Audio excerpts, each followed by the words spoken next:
Z ve J harfleri. Zazaca'da Z ve J ünsüz harfleri S ve Ş örneğinde olduğu gibi Türkçeden farklı olarak sonlarına gelen sesli harflere göre yer değiştirebilirler. Örneğin genel olarak Z harfinden sonra şapkalı E, İ ve Ü sesli harfleri gelmez. Aynı şekilde J harfinden sonra da A, E, I, O ve U ünlü harfleri gelmez. Demek ki buna göre Z harfinden sonra şu 5 ünlü harf gelmektedir. Z, takip eden A harfi, E, I, O ve U ünlü harfler olacaktır. J harfinden sonra ise şu 3 ünlü harf gelir. Şapkalı E, İ ve Ü. Bu durumu daha yakından inceleyelim. Z'yi şayet şapkalı E, İ ve Ü harfi takip ederse Z harfi J harfine dönüşebiliyor. Şimdi J harfine örnek kelimeleri görelim. Jare, ziyaret. Jil, uçurum. Jü, bir. Mesela zu denildiği yerler de vardır. Dikkat edersek Z harfinden sonra U geldiği için normal Z sesini verme durumu söz konusudur. Kuralımız şudur. Z'den sonra şu sesli harfler gelirse Z harfi Türkçedeki sese karşılık düşer. Bu sesli harfler A, E, I, O ve U sesli harfleridir. Örneğin zar, zel, zımı, zor, zuri ve benzeri. Z harfinin bulunduğu son hecenin çoğula dönüşmesi ya da Z harfinden sonra şu harflerin şapkalı E, İ ve Ü ünlülerinin gelmesi durumunda bu ses Türkçedeki J sesine dönüşür. Örneğin baji, bızcı, jel, jil, jü.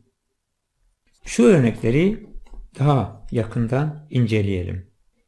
Köken olarak aynı kelimeden bahsediyoruz. Yalnız sol tarafta o kelimenin tekil hali, sağında ise çoğul hali söz konusudur. Kelimeleri okuyalım. Bızı, keçi, bıcı, keçiler. Z'nin sonuna i geldiği için çoğulda bızı kelimesi bıcı yani Z ünsüz harfi J sesine dönüştü. Goze, ceviz. Z'yi takip eden i olursa sağdaki duruma bakıyoruz. Goji yani cevizler demek durumunda kalıyoruz. Goze, goji. Keze, kaz. Keyji, kazlar. Daramaze, meşe ağacı. Dare maji, meşe ağaçları. Çeneka geze, sarışın kız. Çeneki geji ya da çeneci geji, sarışın kızlar. Görüldüğü gibi Z harfi sonuna geldiği sesli harfe göre J sessiz harfine dönüşebiliyor.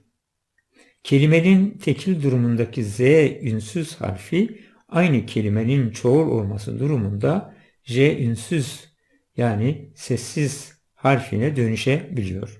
Çünkü çoğul durumda sesli harfler yer değiştirmektedir. Aşağıda her iki sütundaki kelimeler ayrı yazılmalarına rağmen ikisi de doğrudur. Buradaki yazım farklılığı ağız ya da şivelere göredir. Burada ilginç olan şudur. Her iki şivedeki kelimelerin farklılığına rağmen yukarıda işlemeye çalıştığımız kurallar bağlamında dili bozmadan ifade edilmesidir. Burada dilin yapısal durumu ortaya çıkıyor. Okuyalım kelimelerimizi. Z harfini takip eden ünlüler A, E, I, O ve U.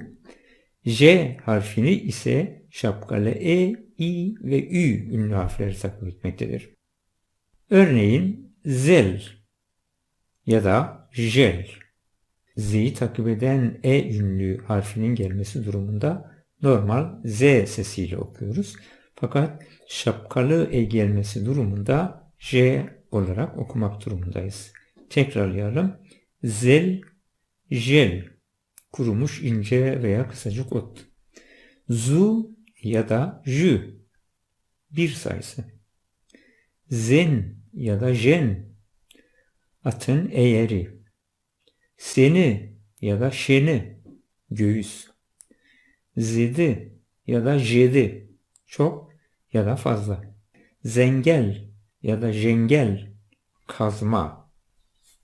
Yukarıda anlatılan kurallara göre sözlü konuşmalarda aşağıdaki yanlış yazılı sütunda olan ses biçimleri telaffuz edilse de söz konusu kelimeler dil bilgisi kuralına göre doğru yazım sütunundaki şekilde yazılmalıdır.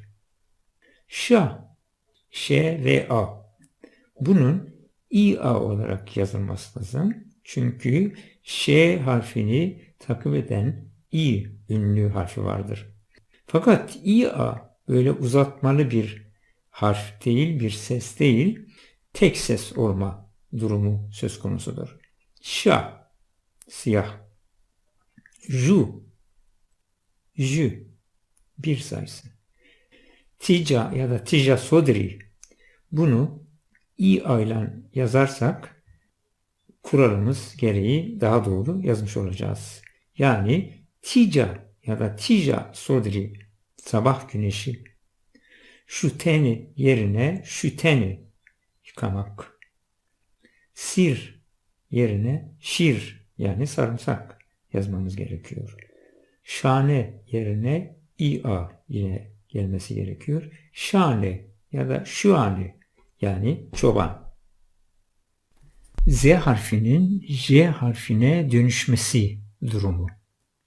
S ve Ş harflerinin dönüşümüne benzer bir durum Z ve J harfleri ya da sesleri içinde geçerlidir.